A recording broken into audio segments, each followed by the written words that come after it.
स्वागत है आप सबों का हमारे इस YouTube channel NEET A to Z info में। डेयर स्टूडेंट, पंजाब स्टेट ने अपना MBBS और BDS का राउंड 2 का शेड्यूल जारी कर दिया है। आप देख सकते हैं ये राउंड 2 का डिटेल शेड्यूल है। आपको एक बात बता दें कि पंजाब एक क्लोज स्टेट है, बट BDS के लिए ये ओपन स्टेट है। सो जो भी कैंडिडेट अदर स्टेट के BDS में इंटरेस्टेड है वो सेकंड राउंड में अपना काउंसलिंग करा सकते हैं। तो display of vacancy position of seats for round 2 counselling 15 February. Date of resignation surrendering of allotted seat during round 1 with free exit 28 February. यानी जिन भी बच्चों को राउंड 1 में सीट मिला है और वो ज्वाइन कर चुके हैं वो अपना रेजिग्नेशन या सीट को सरेंडर कर सकते हैं। 28 फरवरी तक उनके पास फ्री एग्जिट का मौका है, तब तक वो कर सकते हैं। उससे वो काउंसलिंग में बने रहेंगे, उससे वो काउंसलिंग की प्रक्रिया से बाहर नहीं होंगे, वो सेकंड राउंड में एलिजिबल रहेंगे। Date of submission of willingness to participate in round 2 counselling for admission 16 फरवरी से लेकर 27 फरवरी। जो भी कैंडिडेट राउंड 1 में सीट लिए हैं और वो अपने सीट से खुश नहीं हैं, वो 16 से 27 के बीच विलिंगनेस भर सकते हैं और अपनी पहली सीट को डिपॉजिट करके सरेंडर कर सकते हैं। मेरिट लिस्ट जो है 2 मार्च के दिन पब्लिश कर दिया जाएगा और चॉइस फिलिंग 3 मार्च से लेके 6 मार्च के बीच में करना है। 9 तारीख तक प्रोसेसिंग ऑफ सीट अलॉटमेंट कर दिया जाएगा। रिजल्ट जो है 11 मार्च तक डिस्प्ले हो जाएगा। रिपोर्टिंग का जो समय है वो 14 मार्च तक का दिया गया है। अब आइए चलिए देख लेते हैं कि कौन कौन से कैंडिडेट राउंड 2 के लिए एलिजिबल है। यहाँ पे क्वेश्चन वाइज सारी चीज़ें दी हुई है, जो भी किसी को डाउट है यहाँ पूरी चीज़ आपको क्लियर हो जाएगी। तो वो कैंडिडेट जो राउंड 1 में ऑलरेडी रजिस्टर्ड है वो राउंड 2 के लिए एलिजिबल है। वो कैंडिडेट जिन्हें राउंड 1 में कोई भी सीट नहीं मिला है या तो राउंड 1 में कोई भी सीट मिल चुका है, वो दोनों ही एलिजिबल हैं। वो कैंडिडेट जो राउंड 1 में ज्वाइन कर चुके हैं और फिर से अपना अपग्रेड कराना चाहते हैं वो भी एलिजिबल है।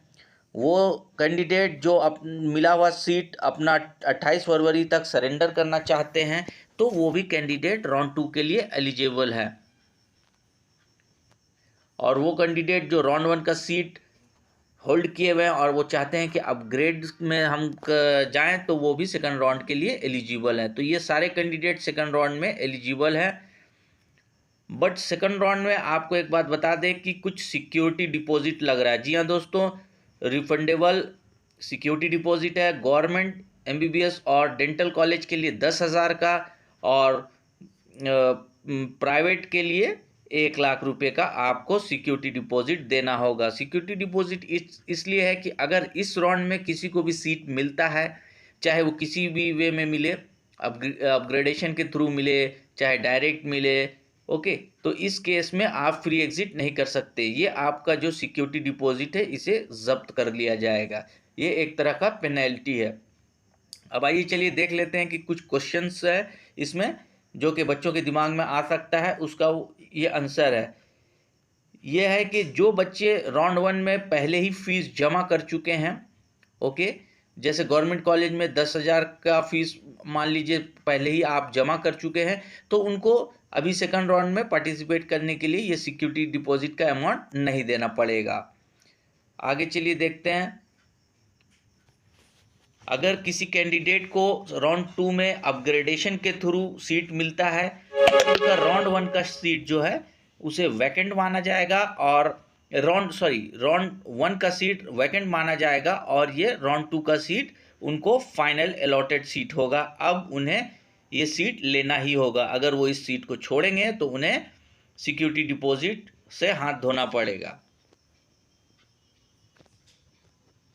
वो कैंडिडेट जिनके पास राउंड 1 में सीट अलॉटेड है और वो अपग्रेडेशन के लिए जा रहे हैं और सेकंड राउंड में उनको कोई भी सीट नहीं मिलती है, तो फर्स्ट राउंड की जो सीट है उसको उनके लिए फाइनल सीट माना जाएगा और उन्हें उसे ज्वाइन करना होगा।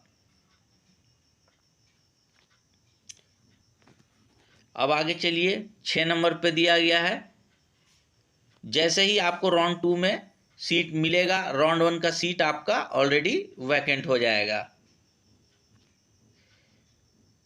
आगे है कि अगर आप अपना राउंड 1 का सीट सरेंडर कर देते हैं और राउंड 2 में आपको कोई भी सीट नहीं मिलता है, तो राउंड 1 में जो भी सीट आपने सरेंडर किया फिर आप उस पर क्लेम नहीं कर सकते, वो दोबारा आपको नहीं मिलेगा।